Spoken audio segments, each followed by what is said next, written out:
Bonjour à tous et bienvenue dans cette vidéo dans laquelle je vais vous montrer très simplement comment concevoir et comprendre un tableau croisé dynamique.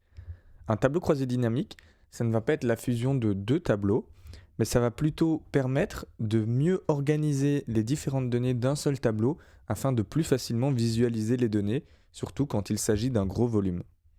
Je vais directement vous montrer ici avec un exemple très concret. J'ai mon tableau comportant donc plusieurs colonnes, mes employés, le type d'article qu'ils ont vendu, la quantité de ce type d'article vendu, le prix unitaire de chaque article et la somme totale que cela fait.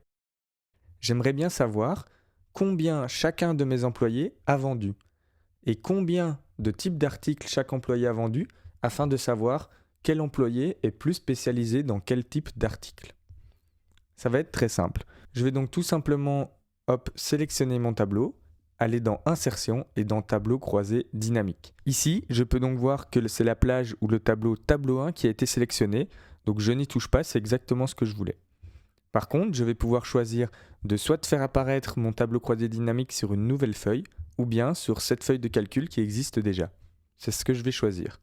Et je vais pouvoir donc indiquer une cellule pour indiquer à Excel de mettre mon tableau à cet endroit. J'appuie sur OK.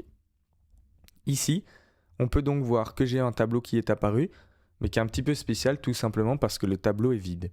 Je vais en plus avoir deux nouveaux onglets ici. On va avoir l'analyse de tableau croisé dynamique et la création qui vont vous permettre de personnaliser un peu plus ce tableau. On verra tout ça dans une prochaine vidéo. Ici, nous allons seulement voir les bases et la compréhension de ce qu'est un tableau croisé dynamique. Pour faire simple, j'ai ici mes différents titres de colonnes.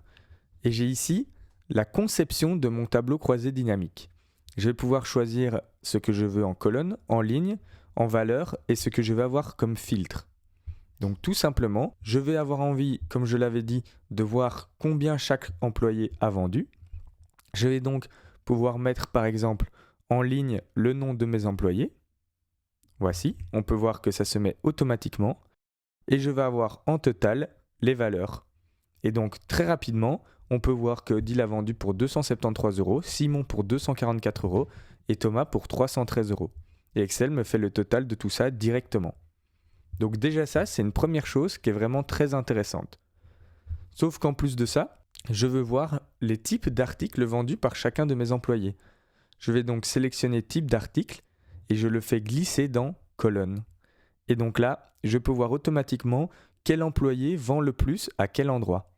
On peut se rendre compte que Odile vend beaucoup plus d'aliments et d'informatique que de vêtements, que Simon ne vend quasiment que des aliments et que Thomas est un très bon vendeur pour les vêtements.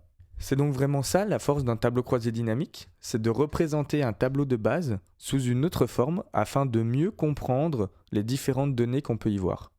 Je vais pouvoir par exemple passer le type d'article en filtre et donc en cliquant ici j'ai une petite fenêtre qui s'ouvre et je peux par exemple demander uniquement les ventes liées aux vêtements. Je peux donc voir que Simon a vendu pour 48 euros de vêtements et Thomas pour 268. Je vous invite à vous abonner et liker la vidéo car vous avez maintenant les bases des tableaux croisés dynamiques. N'hésitez pas à me poser toutes vos questions en commentaire et me dire les prochains tutoriels que vous aimeriez voir.